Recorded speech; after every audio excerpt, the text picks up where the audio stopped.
Magandang gabi, live mula sa Pag-asa Weather and Flood Forecasting Center, narito ang latest sa ating panahon.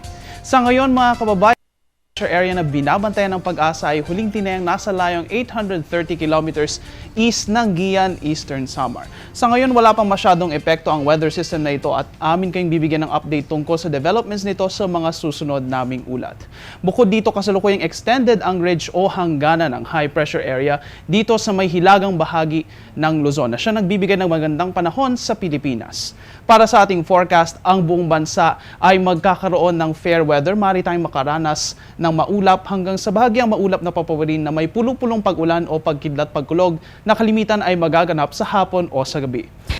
Patuloy nga ang pag-init dito sa Pilipinas at atin ngayong sisilipin ang range ng ating temperatures para bukas. Simulan natin sa Baguio City. Bahagyan ng tumaas ang temperatura sa City of Pines, ngunit malamig pa rin dito. Maglalaro yan sa 17 to 25 degrees Celsius. Habang dito naman sa Luzon, asahan natin ang napakainit na panahon bukas sa Metro Manila. Maglalaro yan sa 25 to 36 degrees Celsius.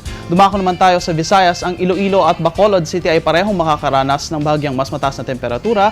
Yan ay 25 to 33 degrees Celsius. Habang sa Tacloban naman ay bahagyang mas mababa ang mararanasan nitong temperatura at yan ay maglalaro sa 24 to 31 degrees Celsius. Sa Cagayan de Oro City, mababa ang temperaturang maaasahan natin pareho ng nandyan sa may Tacloban City. Yan ay 24 to 31 degrees Celsius. Habang dito naman sa Davao City ay medyo mataas ang ating mararanasan na panahon at yan ay 24 to 34 degrees Celsius. Mga kaibigan, para maibisan ang init na ating nararamdaman, siguraduhin light colored clothes ang lagi ninyong suot at syempre pa panatiling hydrated ang inyong katawan at uminom ng maraming tubig. Temperature check para bukas. Tinatapos natin ang ulat panahon sa pagsikat ni Haring Araw. Bukas, ang araw ay inaasahan nating sisikat ganap na 5:38 ng umaga at ito naman ay lulubog 6:11 ng gabi. At yan ang latest mula dito sa Pag-asa DOST. Please check our official media accounts on our website para sa latest weather information.